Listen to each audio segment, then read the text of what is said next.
Doctor ortho Ayurvedic oil and capsule, अब दर्द भी घुटने टेकेगा। शामली को सीएम योगी की सौगात। सीएम योगी ने 589 करोड़ रुपए की विकास योजनाओं का किया लोकार्पण और शिलान्यास। शामली दौरे के दौरान विपक्ष पर तीखा हमला बोला, कहा माफिया को जहन्नुम या जेल पहुंचा के रहेंगे। बीजेपी शासन में बदला शामली का मिजाज और पलायन का दौर। यूपी चुनाव नजदीक आते ही सपा हुई सनातनी। बहराइच से समाजवादी पार्टी सांसद सनातन पांडे का बयान, सरकार आने पर गाय को घोषित करेंगे राष्ट्रमाता। वहीं सपा के खिलाफ बयानबाजी पर कांग्रेस नेता इमरान मसूद पर भड़के सनातन पांडे, कहा इमरान मसूद को मुंह की बीमारी। अलीगढ़ सांसद सतीश गौतम ने दिया विवादित बयान, कहा गोल टोपी लंबी दाढ़ी वाले सोशल मीडिया पर फर्जी अकाउंट बनाकर हिंदुओं को आपस में लड़ा रहे। बयान को लेकर राजनीतिक गलियारों में मची हलचल। कांग्रेस सांसद मोहम्मद जावेद का अजीबोगरीब बयान, संस्कृत विदेशी भाषा है और उर्दू हिंदुस्तानी भाषा। बयान पर ऑल इंडिया शिया पर्सनल लॉ बोर्ड के महासचिव मौलाना यासूब अब्बास की प्रतिक्रिया, संस्कृत हमारे देश की भाषा है, कांग्रेस सांसद आपकी जानकारी बढ़ाएं।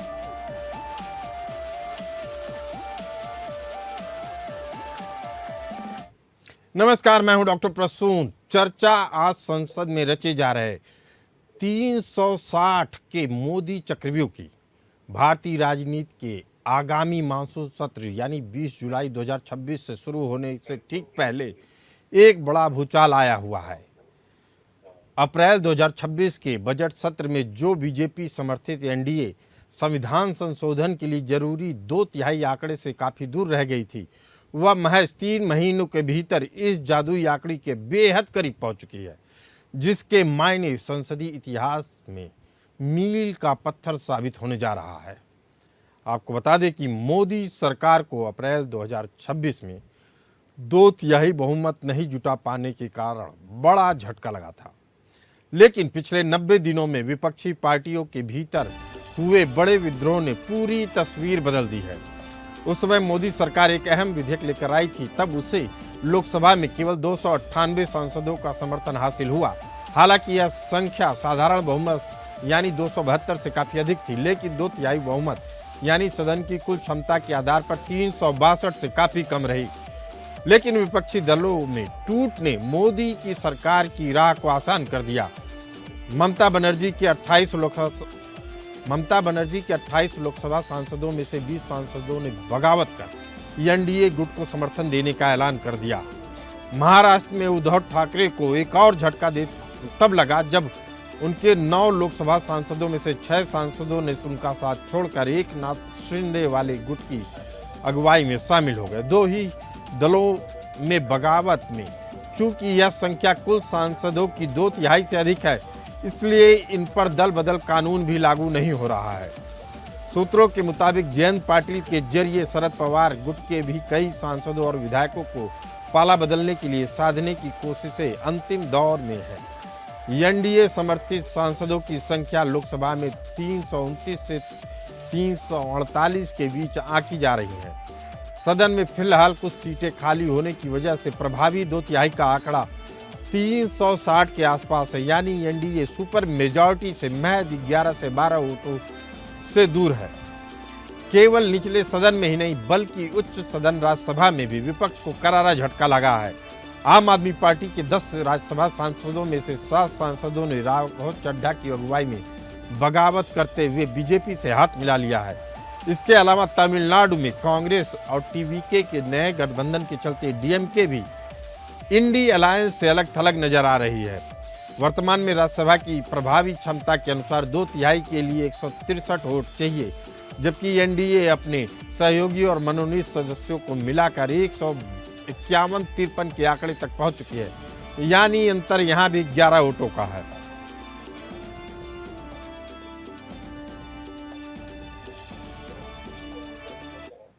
विपक्ष का आरोप है कि सरकार इस भारी भरकम बहुमत का इस्तेमाल उन बड़े कानूनों को पास कराने के लिए करना चाहती है जिन्हें साधारण बहुमत से नहीं बदला जा सकता, इसीलिए दल बदल का खेल चल रहा है। मानसून सत्र में सरकार जिन ऐतिहासिक विधेयकों को दोबारा लाने की तैयारी में है, उनमें डिलिमिटेशन बिल या परिसीमन विधेयक, दूसरा महिला आरक्षण बिल या वुमेन्स रिजर्वेशन बिल अहम है। आपको बता दें कि सरकार एक 131वां संविधान संशोधन विधेयक लाने की तैयारी में है। इसके तहत देश में लोकसभा सीटों की संख्या मौजूदा 543 से बढ़ाकर 850 करने का प्रस्ताव है। हालांकि दक्षिण भारतीय राज्यों जैसे तमिलनाडु, केरल का आरोप है कि जनसंख्या नियंत्रण में अच्छा काम करने के बावजूद उन्हें नुकसान होगा, जबकि उत्तर भारतीय राज्यों की सीटें तेजी से बढ़ेंगी। इस मामले में गृह मंत्री अमित शाह ने साफ कर दिया कि सभी राज्यों में समान रूप से 50% सीटें बढ़ाई जा सकती हैं। इस पर विपक्षी नेताओं से चर्चा को मोदी सरकार तैयार है। महिला आरक्षण बिल को भी मोदी सरकार तुरंत या नए फार्मूले के साथ इसी सत्र में पास कराना चाहती है, जिसके लिए 2/3 बहुमत अनिवार्य है। यदि सरकार कुछ और क्षेत्रीय दलों जैसे वाईएसआर, कांग्रेस और बीजेपी का प्रमुख समर्थन हासिल कर लेती है तो इसी मानसून सत्र में बीजेपी की ऐतिहासिक व्यवस्था में सबसे बड़े लोकतांत्रिक बदलावों पर मुहर लग सकती है। जहां एक तरफ बीजेपी अपने रणनीतिक कौशल से सुपर मेजॉरिटी हासिल कर देश की राजनीतिक और भौगोलिक नक्शे को बदलने के मुहाने पर खड़ी है, वहीं बिगड़ता हुआ विपक्ष इसे संविधान को बदलने की कोशिश बताकर लामबंद होने की कोशिश कर रहा है।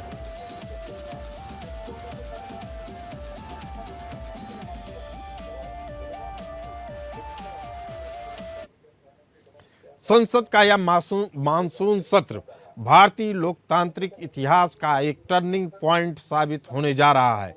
इसी मुद्दे पर चर्चा करने के लिए हमारे साथ मौजूद हैं राज लक्ष्मी जोशी जी, राजनीतिक विश्लेषक के तौर पे आलोक वत्स जी, प्रवक्ता बीजेपी, और एडवोकेट मान सिंह जी, प्रवक्ता कांग्रेस।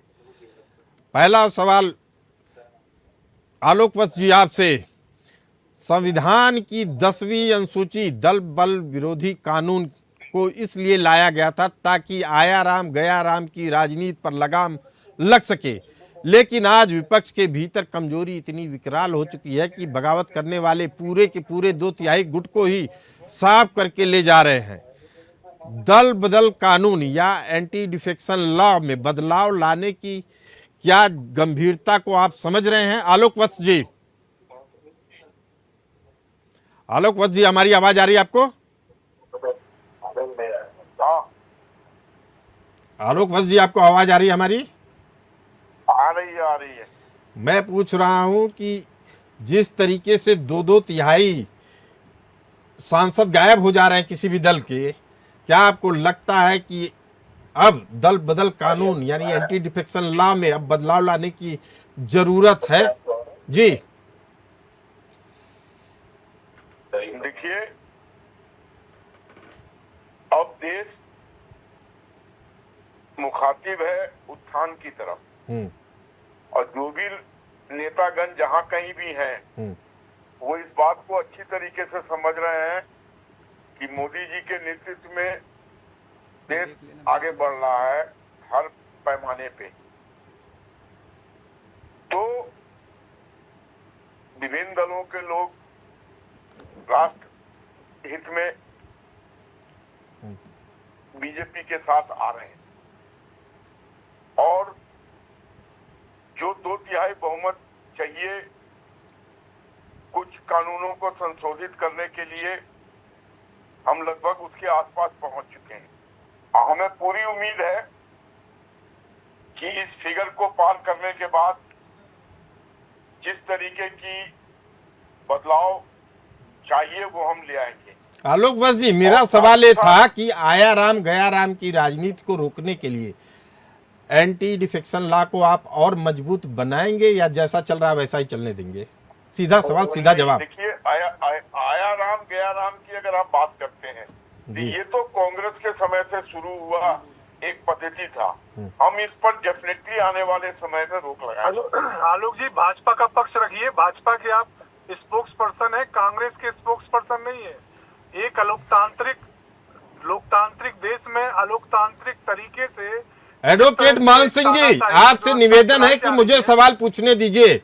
अगर आप ही सवाल पूछ लेंगे तो एंकर की भूमिका खत्म हो तो जाएगी। भाजपा के प्रवक्ता महोदय को बताइए। मैं उनसे पूछ रहा हूँ सवाल, वही सवाल पूछ रहा हूँ जो आप बोल रहे हैं। भाजपा की ही बात कर रहे हैं। जी आप मेरी बात तो सुन लीजिए। जी आलोक जी, जी आया राम गया राम आपके समय से शुरू हुआ था, क्या इसमें आपको कोई अतिशयोक्ति लगती है? नहीं, क्या ये इसीलिए तो सच्चाई एंटी नहीं है? डिफेक्शन लॉ आया है सर, उसको 10वीं अनुसूची में हमने इसीलिए रखा। तो अभी जितने भी डिफेक्शन हुए हैं ये वो डिफेक्शन एंटी लॉ क्या डिफेक्शन किस तरह के तहत हुए हैं। आलोक जी, हमारे आलोक जी, सारे डिफेक्शन सुप्रीम कोर्ट में इन सब जुडिस में है, सारे मैटर, चाहे वो महाराष्ट्र का हो, चाहे जो आपका कर्नाटका में हुआ था वो हो, चाहे जो अभी कहने का मतलब एडवोकेट मान सिंह जी, महाराष्ट्र में जो हुआ है, एडवोकेट मान सिंह जी, आपको मेरी अगर आवाज मिल रही है, हमारी अगर आवाज मिल रही है तो आप मेरा सवाल सुनिए। आप जी बीजेपी से क्या सवाल पूछना है ये एंकर पे छोड़ दीजिए, आपसे जो सवाल पूछ रहा है उसका ईमानदारी से जवाब दे दीजिए। विपक्षी दलों के बिखरने की सबसे बड़ी वजह यह है कि आज उनके पास जनता के सामने रखने के लिए कोई वैकल्पिक विचारधारा नहीं है। इसका एकमात्र एजेंडा सत्ता विरोध या सत्ता में बने रहने ही मेन एजेंडा बन गया है, जो किसी भी विचारधारा को या पार्टी को जिंदा रखने के लिए नाकाफी है। आपकी इस पर क्या राय है एडवोकेट मान सिंह जी? एंकर महोदय, मेरा आपसे, मैं जो प्रश्न आपने किया उस प्रश्न में मैं आपको बता रहा हूँ कि एक लोकतांत्रिक देश में एक सरकार जो लोकतांत्रिक रूप से चुनी गई है किस तरह से अलोकतांत्रिक रूप से व्यवहार कर रही है, ईडी का प्रयोग करके, सीबीआई का प्रयोग करके, इन्फोर्समेंट एजेंसियों का प्रयोग करके। आप मान सिंह जी, मैं आप ही की बात बढ़ा रहा हूं, आप ध्यान से सुनिए मैं क्या कह रहा हूं। मैं कह रहा हूं वैचारिक स्तर पर जो एकजुटता होनी चाहिए थी, चूंकि आपने व्यापारियों को भर लिया है, कमजोर नेताओं को भर लिया है, इसी कारण से यह टूट दिख रही है। बड़े बड़े नेता जेल गए हैं, कभी डरे नहीं। नहीं, ईडी सीबीआई से कौन डरेगा? बेईमान नेता डरेंगे। एडवोकेट मान सिंह जी, मैं आपसे भी पूछ रहा हूँ। नहीं एडवोकेट मान सिंह जी, मेरी बात सुनिए आप पहले। उसका रीजन कुछ और है। नहीं, रीजन केवल ये है कि अगर आप बेईमान नेताओं को नहीं रखेंगे तो क्यों जाएंगे जेल? जाने में कौन सा डर है? मैंने जब कांग्रेस की बात आलोक जी, तो आप रुक जाइए, अभी मान सिंह जी से सवाल है। मान सिंह जी से सवाल है। विपक्ष आज भी जमीन पर उतरकर जनता के मुद्दों पर लड़ने के बजाय सोशल मीडिया, प्रेस कॉन्फ्रेंस, विदेशी मंचों पर विलाप करने में व्यस्त है, इसीलिए यह विपक्ष इतना कमजोर दिख रहा है। सड़कों पर है, ये मेन स्ट्रीम मीडिया को देखने की जरूरत है। मेन स्ट्रीम मीडिया से ज्यादा कांग्रेस को और विपक्षी दलों को देखने की जरूरत है, आत्म मंथन करने की जरूरत है। आप उस पे मीडिया पे आरोप नहीं लगा के बच सकते हैं। आपके पार्टी में टूट हो रही है, फूट हो रही है, आपको आत्ममंथन करना चाहिए, क्यों टूट फूट हो रही है, पहले क्यों नहीं होता था? नहीं, एडवोकेट मान सिंह जी मेरी बात सुनिए। आप भारतीय जनता पार्टी के आपको जब मैंने बीजेपी से कड़वे सवाल पूछे तब आपको सूट कर रहा था, जब मैंने आपसे कड़वे सवाल पूछने शुरू किए तो आपको सूट नहीं कर रहा है। हमारे साथ राज्य लक्ष्मी जी मौजूद हैं, राजनीतिक विश्लेषक। सुनिए राज्य लक्ष्मी जी क्या कह रही हैं। राज्य लक्ष्मी जी, जो पार्टी आंदोलन की कोख से पैदा हुई, जिसके नेता सुचिता की कसमें खाते थे, आज वह जेल, मुकदमों और सत्ता के दबाव में ताश के पत्तों की तरह ढह जा रहे हैं।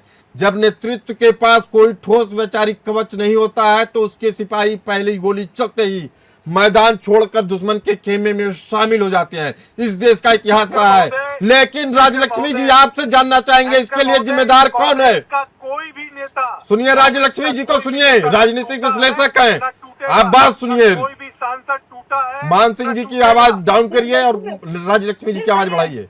मेरा नाम राजलक्ष्मी जोशी है और प्रश्न मेरे से पूछा गया है तो कृपया मुझे बात करने दीजिए। तो ऐसा है कि देखिए, अभी ये जो पिछले दिनों से कुछ चल रहा है, ये ऐसा नहीं है कि वह पहली बार हो रहा है, ये तो बहुत वर्षों से आ रहा है। हाँ, ये एंटी डिफेक्शन लॉ लाया गया था, लेकिन उसके बाद भी बहुत सारे पक्षों से एक दूसरे के पक्ष में आना जाना, और ये सब तो अभी देखिए, ये इसमें दो कारण होते हैं कि सत्ता से जाने के बाद भी कोई एक राजनीतिक पक्ष के साथ क्यों जुड़ा रहेगा। ये इसके लिए कुछ कारण ऐसे होते हैं कि जैसे विचारधारा हो, या उनको ऐसा लगे कि भविष्य में उनको कुछ प्रोस्पेक्ट वहां पे नजर आए तो फिर वो रुके रहेंगे। वरना आपने देखा होगा कि पश्चिम बंगाल में जब पिछली बार जब उनकी जो स्टेट इलेक्शन हुई थी, तभी भी वो इलेक्शन के तुरंत बाद जैसे ही रिजल्ट आए, उसके बाद भारतीय जनता पार्टी से भी कुछ जो है विधायक वहां से निकलकर चले गए थे टीएमसी में। तो राज लक्ष्मी जी, सवाल बस यही है, ये वोटरों के साथ धोखा है।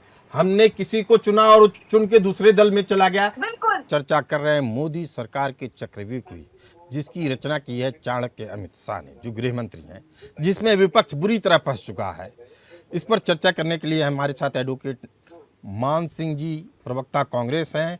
आज एनडीए लोकसभा में 354 और राज्यसभा में 151 से 153 के आंकड़े पर खड़ा है।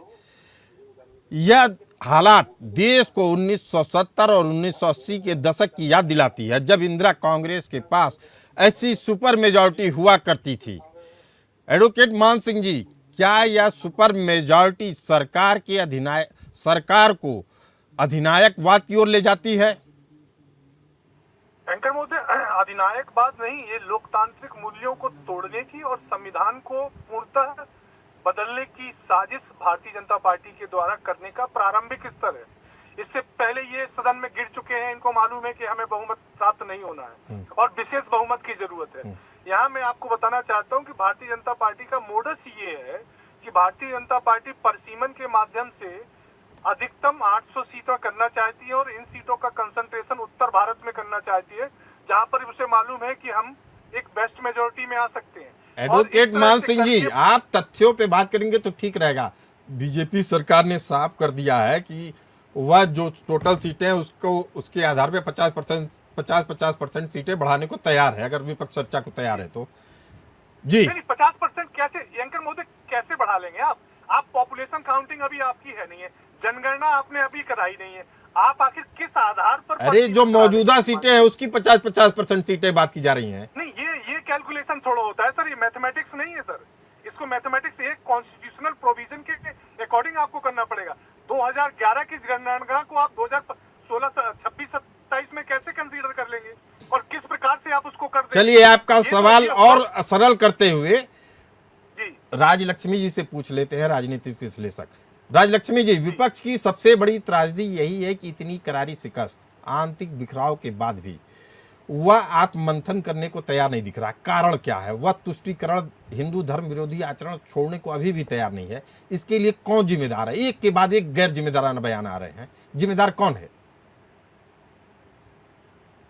प्रसून जी, बहुत ही अच्छा प्रश्न है। देखिए, ये ऐसा है कि वो इंट्रोस्पेक्शन नहीं कर रहे हैं, लेकिन ऐसा है कि बार बार देखिए उनको अलग अलग जो राज्य हैं जहाँ पर अलग अलग जो रीजनल पार्टीज जो हार रही हैं, उनका कारण अलग अलग है, लेकिन फिर भी ये अगर वो अपने जो आपसी ईगोस को साइड में रखकर अगर साथ में आ जाते, जैसे एक इंडिया अलायंस जो उन्होंने बनाया था, एक अच्छा इनिशिएटिव था उनका कि हाँ सब मिलकर करेंगे, लेकिन फिर भी अभी अगर आप देखते हैं तो फिर देखिए बिहार में क्या हुआ, पश्चिम बंगाल में क्या हुआ, तमिलनाडु, पुडुचेरी में क्या हुआ। वो जो फ्रेंडली फाइट या फिर जो अपनी जो आपसी जो ईगोस को वो जैसे वो उसको ठीक से सुलझा नहीं सकते, और उसके चलते क्या हो रहा है अभी देखिए तमिलनाडु में खास करके 2 मिनट नहीं लगे कि नतीजे के बाद में उन्होंने डीएमके का हाथ छोड़कर कांग्रेस ने वो चले गए टीवीके के साथ। और राज लक्ष्मी जी, वो जाकर विचारधारा के आधार पे जो मजबूती दिखती थी पार्टी के अंदर, वैचारिक स्तर का बिखराव हो गया, ये तो सभी मानते हैं, लेकिन उस पर कोई काम नहीं हो रहा है। यह क्यों हो रहा है? जी, विपक्ष में खासकर। जी, ये मुझे लगता है उनको एक जल्दी में उनको सत्ता चाहिए, और उसके लिए उनको कुछ वैसे देखा जाए तो जैसे भाजपा जो पूरे वर्ष भर या फिर 5 वर्ष वो जो प्रयास करते रहते हैं, उनका बूथ लेवल का काम हो या सब, बेहद अहम बात कर रही हैं आपने। उस मर्म को छुआ है जो हमारी चर्चा को एक दिशा दे रहा है। हमारे साथ मौजूद हैं आलोक वत्स जी। दल बदल के खेल को क्या हम इस तरीके से समझ सकते हैं क्या कि वोटर हुआ लाचार, नेता हुआ आर पार, जनता की फीट में अवसरवाद का खंजर? आलोक वत्स जी। देखिए, सही मायने में अगर आप पूछते हैं जी तो किसी भी व्यक्ति को अगर वो किसी पद पर इलेक्टेड है, जी ये मेरी व्यक्तिगत राय है कि उसको पहले पद से रिजाइन करके तब दूसरे पार्टी में जाना चाहिए। लेकिन कुछ परंपरा ऐसी चलती आ रही है, फिर ये कांग्रेस के मेरे साथी उछलने लगेंगे कि ये आया राम गया राम की राजनीति का प्रणेता वही लोग हैं जी। और आप किस लिए आए थे? आप संशोधन और सुधार करने के लिए आए थे ना। अब आप फिर आप मान सिंह जी सुन लीजिए, अभी लास्ट कमेंट आपसे लूंगा। मान सिंह जी टोकिए मत, लास्ट कमेंट आपसे लूंगा। एक शब्द नहीं बोला, नहीं जब ये बोल रहे थे तो मैं आलोक जी अब कोई नहीं बोलेगा, आप जल्दी बात पूरी करिए जी। मैंने इतना ही कहा है कि अब ये इसकी स्थिति और दुर्गत हो गई है और जो चारित्रिक पतन है अक्रॉस नेताओं का, अक्रॉस पार्टी, वो बिल्कुल निम्न स्तर पर आकर टिक गया है। तो ये सब देखना चलना।